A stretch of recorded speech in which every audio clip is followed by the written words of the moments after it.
about it. Hey, welcome, ladies and gentlemen. Hey, who are you, Fonzie? Well, I love Fonzie. Welcome, ladies and gentlemen, to Come Follow 33, your faith journey podcast. I'm Peter Grogan. And I'm Ted Thomas, the co-host today. And we're so happy that you're here with us on our 9th episode. 9 episodes, Yeah. yes. We wanted to do 8, Mhm. and 8 is in the rearview mirror. Okay, we are Nice. on 9. I'm thinking about 9-ball playing pool. Right? It's a pretty hard game to play. I'm not. Yeah, I've only played it a couple of times because you typically play the regular. But 9 you got to do it in order. It's that's pretty rough. difficult. Yeah, if you. Yeah, my son Dustin is a very good pool player. Okay. I mean, very good. Are we sponsoring him? No, I think we have a sponsor. We do have a sponsor. Yeah, we'll get to that. We'll get to that. But we're so happy that you're here. We're so honored that that you tuned in. We hope that that you've been enjoying it so far. We have. I think regardless, we talked at the very beginning, we're doing this because we're having a great time. Absolutely. And we're getting connected, reconnected. Oh, yeah. We got some time to get caught up after 30 years of not really seeing each other. Yeah. And imagine a conversation that you have after you haven't seen each other for 30 years. So what's been going on? Imagine a conversation. Yeah. What? Oh, there's a lot of catching up. Had some kids and a lot of stuff. Let's see. I got about 6,000 haircuts. Yeah. You don't need any more. Right.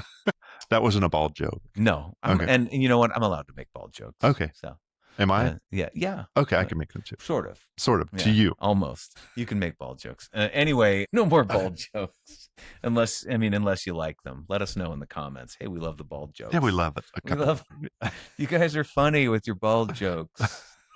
Anyway, we got the giggles. It started out with Fonzie over here. Doesn't that make me Richie? Yeah. Richie and Fonzie. Hey. You were cool.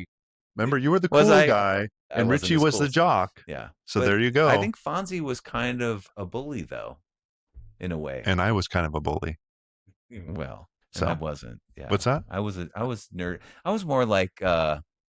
He was always singing, and he was kind of nerdy. Okay. He wasn't as cool as Fonzie, obviously. Right. Okay. I wasn't Ralph Malph. Funny. How funny. You're Potsy, and I'm Richie. Yeah. Okay. Yeah, Benny was the Joker. He was Ralph Malph. He was Ralph Malph. Okay, We're gonna have to get him on here. Yeah. The Three Stooges or the Three Happy Days. Yeah, that'd be good. That would be fun. Okay. Let's get serious. It's gonna be hard on this one. It's gonna be hard to be serious. Like, let's just be real. Already laughing. Hey, let's tell them what we're doing different. This is our first time. We should tell them what we're doing different. No, this is the first time we're doing 2 episodes in one day. Oh, I got you. Okay. Hey, all right. You know what? We talked about making these around 30 minutes, and sometimes we'll do 2 episodes in one day. That's why I'm wearing the same shirt as the last ones. Yeah. If you're wondering why, let's just get it out there on the table. We're going to put it out there. We don't want you guys talking in the comments. Hey, you guys are Do you guys ever change? You guys wear the same clothes every week? We actually considered having a wardrobe change, and we're saying whatever. Just, come on. We're doing 2 episodes, okay? Yeah. And 2 different topics. Yes.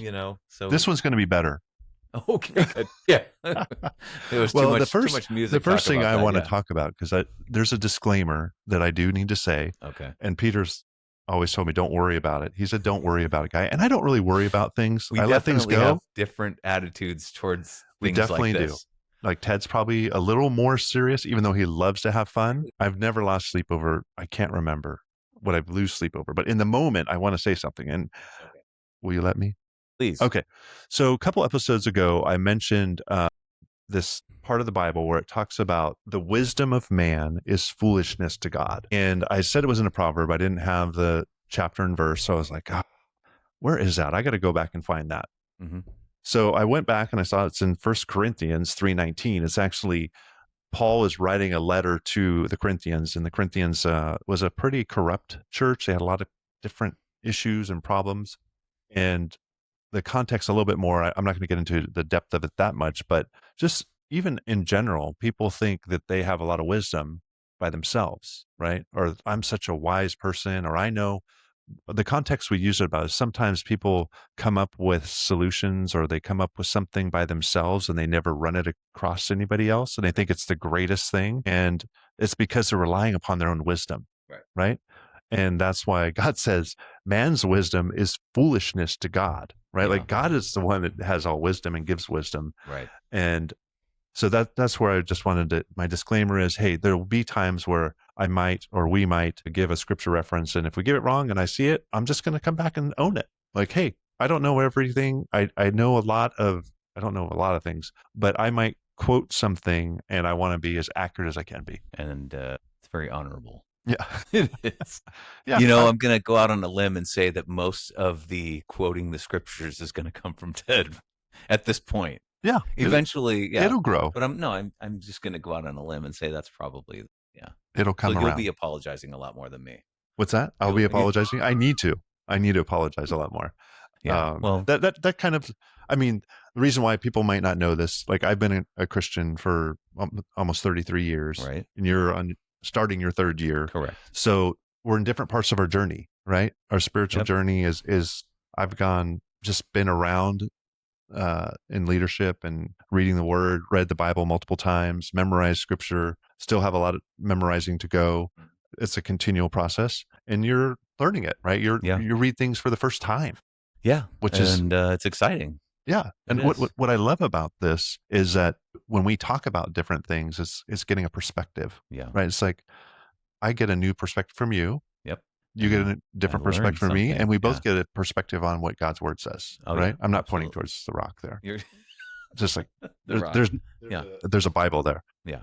If there was, it's really the Bible that's speaking to both of us. But I think when we read through the Bible, even every year, God is speaking to us right where we're at that year through that word, and it's not going to be the same thing because He's ministering to us through His word because we want to become more like Him. It's different. I think a different view, or a different view for different people. And what I mean by that is, I noticed a few weeks ago when Pastor Mike said, we're in Revelations, and he kind of almost apologized for that. And it's a hard book. And my point was, I find it fascinating, and it's like, it's a different perspective for different people because yes, it is difficult and it's harsh, but I find it fascinating. And so I think there's something in every single book in the Bible for somebody,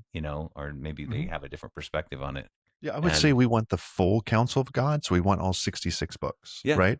And sometimes some of the books that you go through, you're like, okay, Lord, I know there's something in there for me. Right. I want to reframe. I'm a big Pastor Mike fan. I think he was getting them ready rather than being apologetic, getting ready. Hey, put your seatbelt on. Yeah. This is for those that are really wanting to learn stuff. Yeah. Fair enough. Rather than being I can see what you say, but some people, in my perspective, it was like, that's kind of how I heard it. Yeah. And I was like, whoa. Right. Because the reality is some people will shy away from Revelation because it has a lot of things in it that are sometimes hard to understand. We want to rightly divide the word and provide it for what it is. And some people are like, oh, they're going to go through Revelations. Yeah. It can be. And for the record, I also am a huge. I know you are. I know you are. But I want to. He knows that. He knows. See, this is a perfect example of how we have different perspectives. Yeah. Right. On the same thing he said. Yeah. Right. So that's great. Yeah. And all I meant by that was that when I heard it, it was like, wow, it's almost like he has to apologize for what he's going to present to us. But I have been enjoying Revelations. I think it's fascinating. And I love going through a whole book of the Bible. Like I'm less topical is okay. Like I think there's seasons for it, but I love when we're going through the whole. Yeah. Let's go from the beginning to the end. I know it's hard sometimes to do the whole thing, but every chance you can get to go through something, the whole thing. Remember we did Isaiah? It was like, okay, there's 66 chapters. This is going to take a while. We meet twice a month, right? When we first started going to Kings Harbor, we were doing Galatians. And I think we missed, I think, the first 2 weeks, but I went back and I watched them. Right. Because, I was obviously very curious and I was like, well, I wonder what I missed. And so that was kind of our first impression of the church. And I was like, wow, this is awesome. Going through that whole Galatians. I mean, it was interesting because I think that initially being brand new in the church, I was like, are we only going to be talking about Galatians? Yeah. But Well, of course, a few years back, even before that, we were in the book of Acts, and it took like over 2 years. But the awesome. book of Acts is Yeah, it's incredible. it's I've incredible. I've It's read a incredible lot to of go that. through that, to see Yeah. the book of Acts is the acts of the apostles being lived out right after Jesus. We're coming up on Easter, died, rose again, and ascended. Then the book of Acts, right? Luke writes that book to kind of talk about all the different things that went on. So Yeah.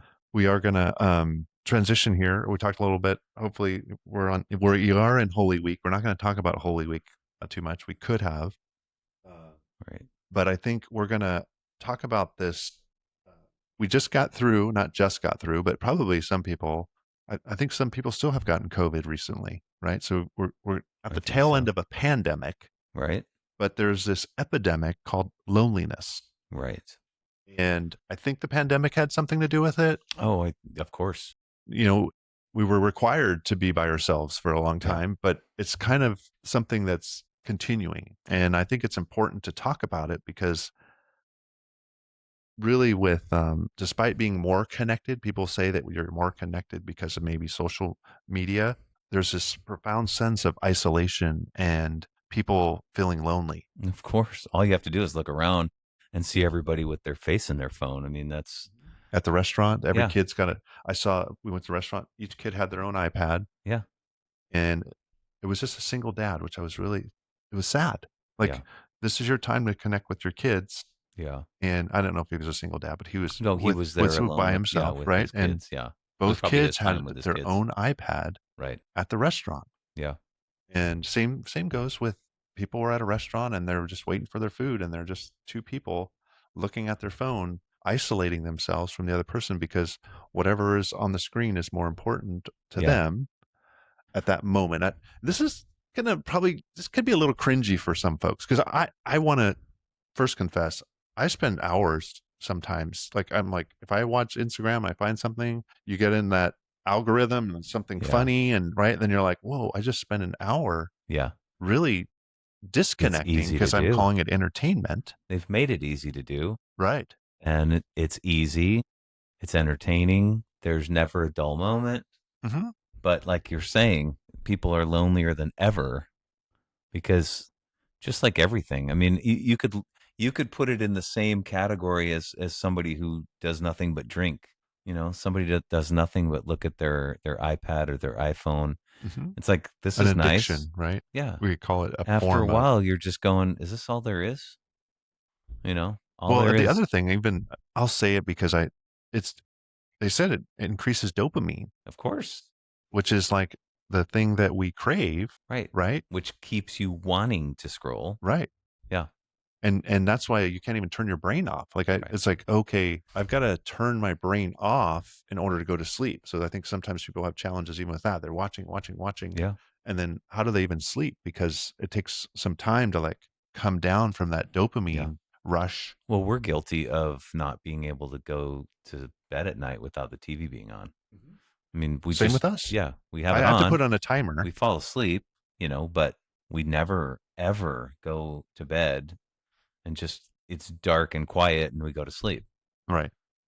Ever, and so I don't know, it's just it's society, I guess, but as far as the loneliness thing goes, I believe it's very connected to all of the social media. I mean, look at YouTube. You can get on YouTube and you can just keep watching, and it never stops. It'll just keep going to another video, to another video, to Right. another video, another video. I mean, So you're filling your never-ending. mind with that to overcome whatever loneliness or whatever thing that I'm trying to achieve without even knowing it. I think that's the other part. This is like a work of the enemy, right? The deception of isolation. We can go back to what did the enemy did. He tempted Jesus to go into the wilderness. He was led out into the wilderness where he was tempted 3 times by the enemy. Mm-hmm. I'm going to isolate you from everything else so that I can tempt you with the things of this world, the things that you wanted, right? Jesus overcame that. But it's a good example for us to see, like, if Jesus could be tempted by the enemy, Mm-hmm. how much more can we be tempted by this isolation that we put ourselves in? Because we may enjoy it, but we're not actually connecting. Right. We're not connecting with God, right? No. Because we're taking time away from him. We're not connecting with anybody in our circle, right? Right. We could, like you mentioned, be in our house, working from home, never have any contact with any other people but our TV, our devices, Mm-hmm. and that loneliness is an epidemic that points us towards this design for a relationship that God, like, that is the opposite of relationship. Yeah. But here, our God said, hey, I'm going to come from heaven down to earth and have a relationship with you, right? Yeah. This God of all creation that created all things, because of our brokenness, separated us from that. And he said, I'm going to fix this. I have a plan to send somebody to be in relationship with you, to come in the form of a human so that he can be tempted just as you will be. And so when we think God doesn't know the temptations, he's been tempted in every way. Right. And he knows all things that we're going through. So in this loneliness, I think we need to look to see, okay, he knows these things and he wants a relationship with me. He wants a personal relationship with me to get me in right standing with him again, right? In order for us to be reunited with God, for this holy God to accept us, we have to accept that sacrifice that he sent for us. And that's the story of God's love. Yeah. Yeah. It's incredible to think about that. If we really put this God of all creation, and I think most people, that a lot of people believe there's some higher power, some higher being, right? That there's something that created. Some don't believe that. That's okay. I know.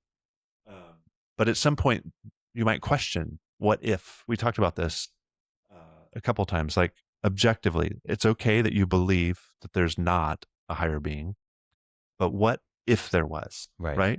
Let's just put it on the table.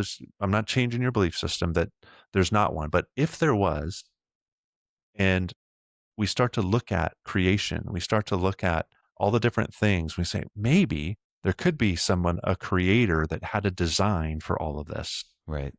And that his original design was broken by what he created, which is interesting, right? That's a hard question. Like, why did you create somebody that could break the design that you had? Well, the answer to that is then we'd be robots. We would have no free will. Right. He gave us free will to do those things, and he still gives us free will. Yeah. But this relationship is something that I've found, and even on this podcast, like we've talked about this, or I've talked with other people, why I love this podcast is because I wouldn't do it by myself. I'm just not that disciplined. I couldn't stand in front of a camera, having you here, knowing you're going to be here on Monday nights and you're faithful to coming, even when I cancel because of anniversary. 30th anniversary. Wow. But shout out to my wife. Yeah. She put up with me for 30 years. But again, that's that relationship, right? Like we have this thing that I couldn't do it by myself. I need somebody else. No, and it's funny how I've pointed out how different we are. You know, you get bothered by making corrections, and I don't. But just as you said that, I mean, I couldn't have put this all together and done this by myself. I could probably sit here by myself with the microphone and just talk. But I couldn't have organized this and put it together. So I think that's how, we work together, because I think neither one of us probably could have made this happen without the other. That's right. And I believe the Lord, I think more me, but yeah, you can believe that. The Lord, right? Even when I pitched the idea to you, right? Like God was already working something out. Like, hey, I had this desire a couple years ago. Like I wanted to do some content creation. I didn't know exactly what it was, but I was just like, and then I heard the famous YouTuber say, just push play. Sean Cannell, just push play. Like, don't worry about it. Like, sounded like you. Do it, you tell me, stop overthinking it. Just push play. Right. It's true. And that got in my mind. Like, and then I heard somebody else say, say something that maybe one other person will know. Maybe your family members will watch this when you're not here anymore, and hear your heart for the Lord. Hear your heart for people. Hear how you're a messed up, broken person that's trying to figure it out and trying to get better, 1% better. Yeah. at following Jesus. And if nothing else, I'm excited about that. Yeah. And me too. It's every one of these episodes. I mean, I know we've only done 9, but it's impressive to us that we've done 9. But every one of them, it's like we learn something, we get a little bit better, it becomes a little more comfortable. I mean, I think this is very. If you look back at the first episode we did, this is very comfortable. Yeah. We yeah. were. I'm almost getting teared up thinking about it. Okay, I know, right? We're gonna laugh, and we haven't cried yet. But what's that? Remember 9 episodes ago? 9 episodes ago. Oh man, the world was different back then. It was very different.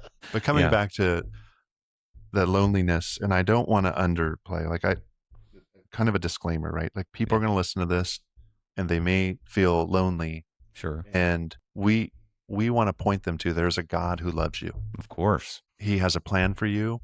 He doesn't want you to be lonely. He wants a personal relationship with you that you can call upon him 365, 24 hours a day, every day of your life. He hears you. You can see it through the word within Psalms and Proverbs, where you can see how David cried unto the Lord when he was running from Saul.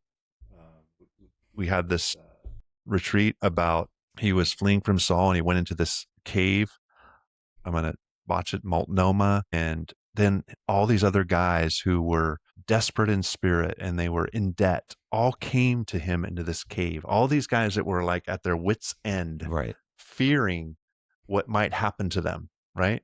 And they became these mighty warriors of David. Right. And sometimes that's what we need, right? We need to come to a place where it's like, I can't do this.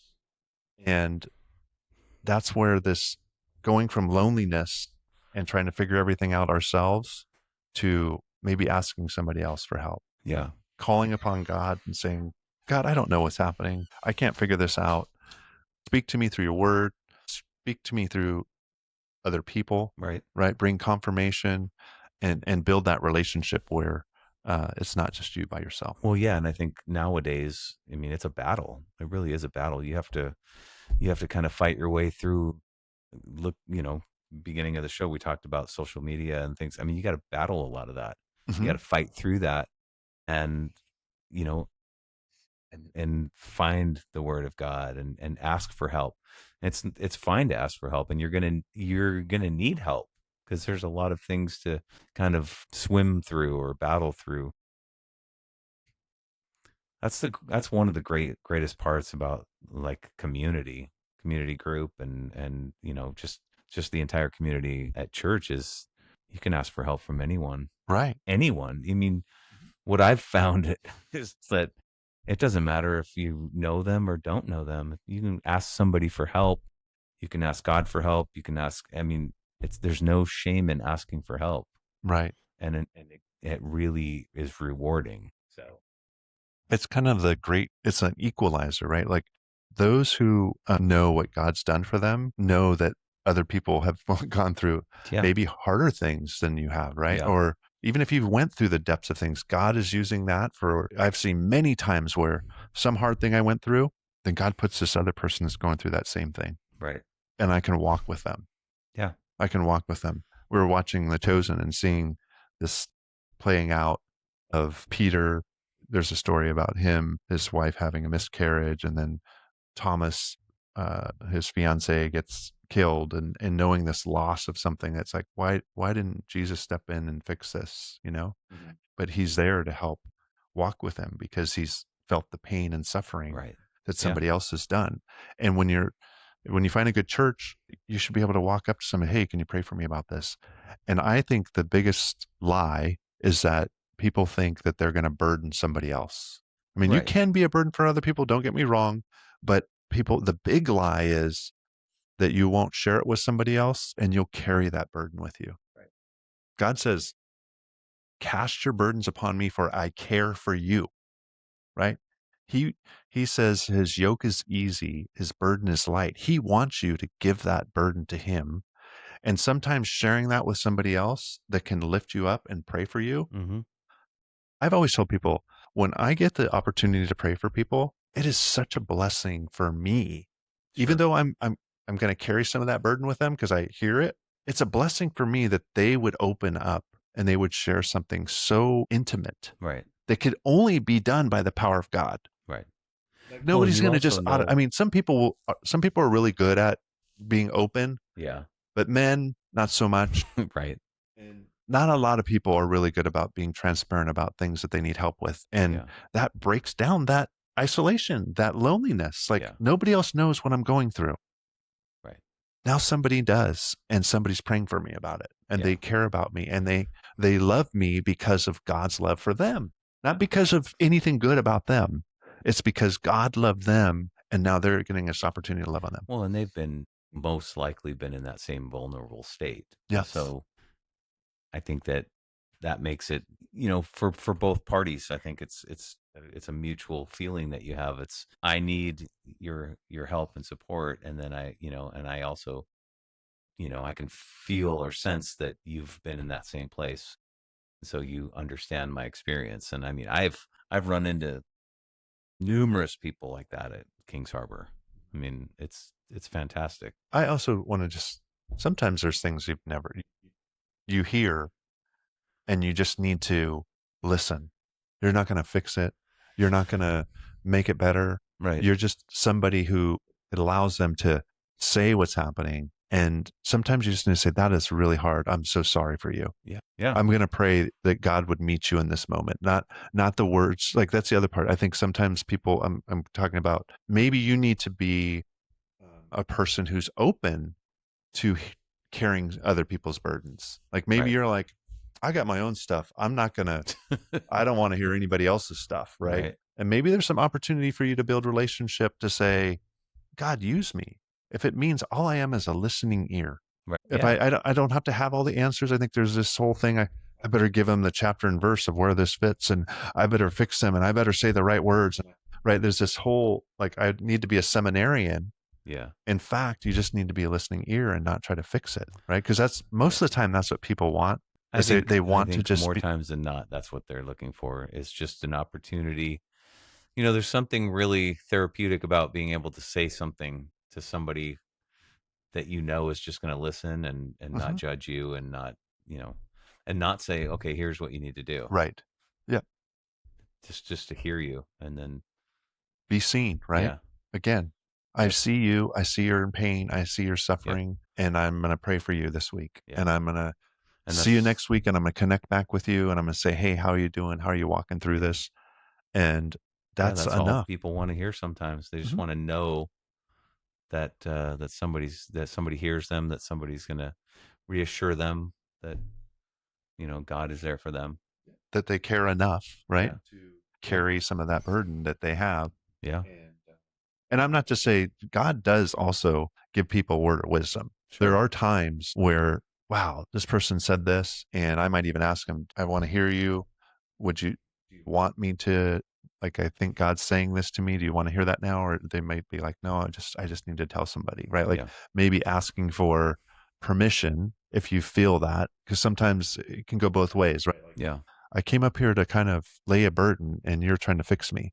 Right. Right. Like, so read the room a little bit, right? Yeah. If you are praying for somebody, or, the other thing is, there's not a church that I know of that doesn't need people to be in the prayer team. And sometimes what you need to do, if you're like, you feel like a heart for that, is get on a prayer team, get on a team of people who you can learn from, of what to do and what not to do. In the moment, you can just be a listening ear. But the prayer team, every church, our church has a prayer team before every service. They're praying for the people, asking God's intercession for them.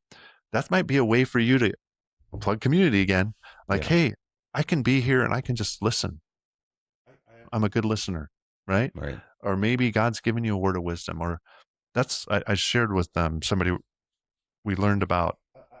I'm going to segue into I have another sponsor that I'm going to talk about, because I think it's really kind of pertinent about how we walk in community. I went to a men's retreat this last weekend, and we're going to do this. There's this ministry called Sporting Event Evangelism, and they go to major sporting events and they evangelize at major sporting events. And we have a couple major sporting events coming up. We have the FIFA World Cup. So for a whole week in June, they're going to places where people from all other countries will be hanging out, and people are more open because they're not so busy. They're on vacation. Right. and they have pamphlets and things in like 12 different languages, Okay, a that's QR good. code. Yeah, It's this ministry I just heard about. It's pretty amazing. yeah. They actually have where, hey, there's other churches in your country that you can get plugged into. So it's That's not just great. a one time. It's like, hey, maybe they're again on their spiritual journey. Mhm. They come to America to watch a World Cup, Right, and they know some English because a lot of people do that even right. come here, Yeah, and they hear something, they read something, and they go and they get plugged back in at their church, a church right where they live. right. So I'm plugging that. They're called C. If you hear this, check it out. It's going to be, I think, June 17th through the 25th. We're going to try to do like a Friday night or Saturday night with our Okay, community group. okay. You can just show up. Yeah, You can that's just show cool. up and hey, Sporting be a event part of a group. evangelism. What's that? Sporting event evangelism. Sporting event evangelism. Yeah. Okay, They that's did it cool. at the Olympics Okay. in Paris. That's where this guy that I learned from, he goes, yeah, we went there for a whole week. This other guy he's got all the infrastructure set up. You don't have to do anything but show up and, hey, start a spiritual Well, conversation that's with good because people. they needed them there. What's that? Yeah, they did. That's another story. But again, right? And then we're going to have the Olympics in a couple years. I know. Right? And there's going to be this influx of all these people from all nations, tribes, and tongues Yeah. that need to hear about Jesus. Yep. And what he said is people are open because they're on vacation. They're not Yeah. like, oh, I got to go to work. I got to do this. He said they would have conversations with people for 20, 30 minutes because they wanted to hear more. Yeah. Right? Because God had already drawn them to this place at this event where maybe it wasn't And their right. mind is relaxed too. Yeah, it wasn't like right. I'm going to the game. It's Yeah. other places where people hang out Right. because they're in the area, right? So Right. you go to popular places. So that's my plug for C, sporting event evangelism. Yeah. Could be, coming up in June when the World Cup's here. They're going to be at SoFi. That's awesome. But that's I think that's a better sponsor Good. plug. Well, you had okay. Yeah. So we'll save that other one. Yeah, for- we'll save that okay. one for another time. All right. That sounds good. I think we're Yeah, we're about coming at the up there. time. I went a little bit over on this one. That's So right. You got on a roll there. I did, huh? Yeah. I really wanted to talk about isolation and Yeah. loneliness, right? Yeah. Well, it's I mean it's a great topic because I think as we said, even though people are on so many social networks, it's like the name is kind of ironic because It's they're kind of more isolated. antisocial Yeah. media, right? More isolated than I think ever before. And one of the saddest parts is that a lot of young people, I mean they don't know anything else. Yeah, they've grown up That's with all it. they've known their entire life. So they may or may not even feel isolated. They may not understand what they're feeling. Right. So Yeah. And I want to encourage, probably a plug like, hey, what's my next step if I feel in this way, right? Like maybe there's some questions you have about loneliness and right. how can I get plugged in to a church or to a community or to a way that can help me set some boundaries to get out of this, right? So Yeah. maybe you have questions for that. We're not professionals, but I can tell you I know a lot of people that are a lot smarter than me in that area Yeah. that can probably help you. Yeah. So you can leave a And comment and then yeah, we can follow up. maybe help you in the right direction. Well, we want to thank you. We made it through our 9th episode. Yeah. That's crazy. Is that a fist bump? 9. Boom. So tell a friend, subscribe, leave a comment, a nice comment. Mm-hmm. Again, if you have any questions or if you want some help, help some guidance, we might be able to help you there, point you in the right direction, and tell a friend. Share this with some of your friends if somebody has questions or if they are feeling isolated or if you're feeling isolated, maybe tell them about the podcast. We're not saviors or anything, but we can point them to the one exactly. who wants that relationship with us, right? Exactly. And that can get you plugged into places that will help you on your journey. Yep. Right? Because that's what we are. We're on a journey, and we'd love for you to join us on this journey wherever you're at. And want to thank you for the time. If you listen to this, definitely share it, like it, give us a comment, and we'll see you next time. All right. God bless you. God bless you.